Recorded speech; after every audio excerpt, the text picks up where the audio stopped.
Hi, I'm Katherine, Gardeneer of the South.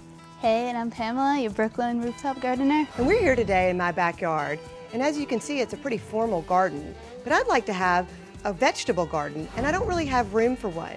So we're going to build one in a container, and Pamela is going to show us how to do that. Absolutely. We're going to build a sub-irrigated planter, and it is going to grow amazing big vegetables and herbs. Sounds kind of complicated. No, super easy and very inexpensive. So anyone can make them. What do we do? All right, so let's first look at the supplies that you need. Okay. You need a container. You know, it could be a wooden container, it could be a plastic container. The other important thing is you can see the container is lined with plastic. Okay, yeah. This is gonna really help lock in the moisture, and it's gonna keep everything wet. It's pretty hot here. The water evaporates quick. This is gonna keep it locked in. Other supplies, we have some piping. Okay. And this is where the water is going to go. So these like drain pipes? Exactly, and the great thing is they have holes built in, so the water is gonna seep through the top and into the potting mix. So what we have here is we have a feed tube, and this is where the water is going to go. So you're going to water from the top, and it's gonna go all the way down into the pipes, and then it sucks up into the wick, and the plant roots get watered. What's that made out of? This is just a PVC pipe cut to the length that you need, stuck into the piping. And here, the most important part of the container, and where everything begins, this is the wick. The wick. The wick. So what we're gonna do is we're gonna start building the wick, and then we can get this container made. All right, show me how to do that. Absolutely. Glove up. So we have our very, very wet potting mix here, and what we basically want to do is we want to create a big mound right in the middle of the piping.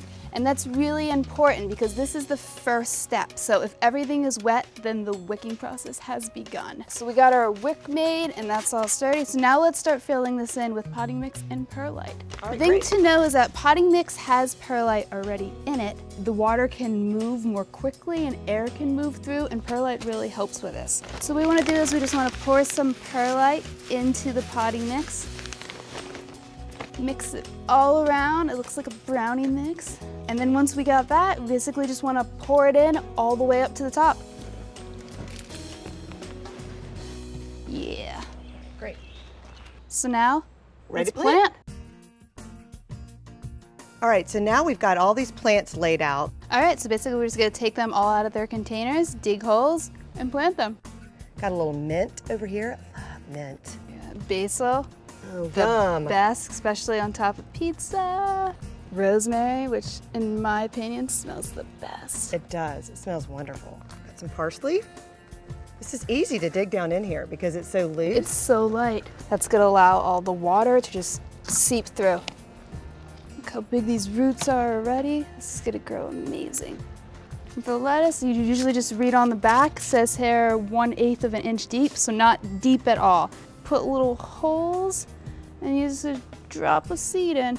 I usually do 2 seeds per hole. If one doesn't work out, the other one will. If they both work out, which I think they will, then you're just gonna have to thin them and cut one from each. Well, that'd be a nice problem to have. Yep. Now we got lots of great vegetables and herbs. And then what you're gonna do is you're just gonna put your hose up here. If you don't have a hose, you can use a watering can with just a funnel that comes out. And then you're just gonna keep watering until it comes out this side? The hole. Look, the water's coming out. High five, MK. All right. You did it. We did it. So you just water it once a day, wait till the water comes out of the bottom. There's just no way to overwater? There's no way to overwater. This is super easy. Anyone can grow their own vegetables this way.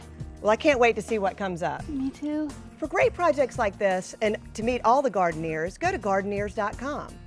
Happy gardening!